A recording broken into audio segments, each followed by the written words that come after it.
They were slower at the blocks. Foden mentioned earlier, the way they started the game, they sent a message that they were up for it. Obviously, the first goal is huge. A goal done after 8 minutes. Never recovered. There were spaces everywhere. They were sloppy in possession. Rashford didn't get hold of it. The wide players giving away, just sloppy play. Every time City went forward, they looked like they were going to score. Man City were magnificent. Watching Man City, it is a pleasure. Watching them live, they're one of the best teams I've ever seen. But Man United, a huge setback from them. And again, we were giving them a little bit of praise over the last few weeks, but this is a huge step back. 4-0 down at half-time. They were 4-0 down at Brentford. And the performance in the second half, it's no good. Even this consolation, they scored a few goals. The game's over. Man City switched off. They made a lot of substitutions. There was no aggression in Man City's play in the second half. They were still obviously comfortable going forward, but defensively, very, very poor. Nothing from Man United to take out of this game, just real. I think from the players' point of view, they really should be embarrassed. You can't go in a half-time 4-0 down in a derby game. It's hugely embarrassing. As brilliant as Man City were, United were desperate, particularly midfield. They got overrun in midfield, defensively all over the shop. Again, we look at leadership. There was nothing there for Man United. Pep Guardiola said before the game that it always comes down to just a difference in quality between the players. And while Manchester City could argue they have the better quality on the pitch in this game, the application that Manchester United put in, particularly in the first half, the things that you're saying, the sort of immeasurable qualities that they were lacking in that. How can they excuse that in a derby? For all City's quality in which they have, you still have to make it a little bit hard for them. We highlighted there at half-time, obviously the first few goals, particularly the first goal. It's 5-10 minutes into the game. It's not as if they've worn Man United down with their passing, they're tired. It's still early in the game. There was no aggression.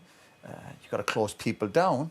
If you drop off the quality of players of Man City, you're going to be in huge trouble. Haaland and Foden were brilliant, but if they're getting the service when people like De Bruyne and you're giving them time and space, you are looking for trouble. And they got punished, and rightly so, because this game is brutal. Top-level sport is fantastic. It's brutal for Man United today. When you're not quite at it, you get hammered by your local rivals. Brilliant there for Man City, absolutely fabulous. 2 players there get interviewed, hat-tricks for both of them, fantastic. But for Man United, again, they should be embarrassed. I just think with Man United, with the game plan, obviously we thought there was going to be more counter-attacking team.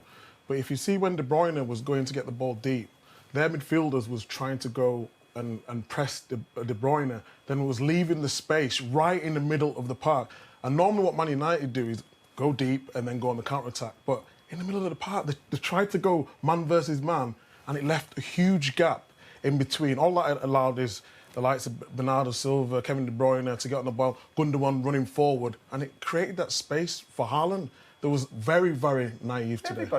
Everyone's got a plan before a game, but when the referee blows that whistle, and to be fair to Pep, he had that message at the start of the game. It's about the players, about the quality, smelling moments, seeing something, reacting to something. But Man United have an experienced team out there. We were talking about how many players Man City were missing, but it was no problem to them. And the one word you'd always use at Man City, whoever comes into the team, is pure quality. That's what they have. Their decision making. They seem to always have time on the ball, whereas Man United just seemed all over the place. And the goals they're giving away, and you hope your goalkeeper make the odd save. Again, imagine, I just can't imagine going into a dressing room when you're a big club like Man United and you're 4-0 down at half time. It must be bizarre, but saying that they must be getting used to it because they've done it at Brentford.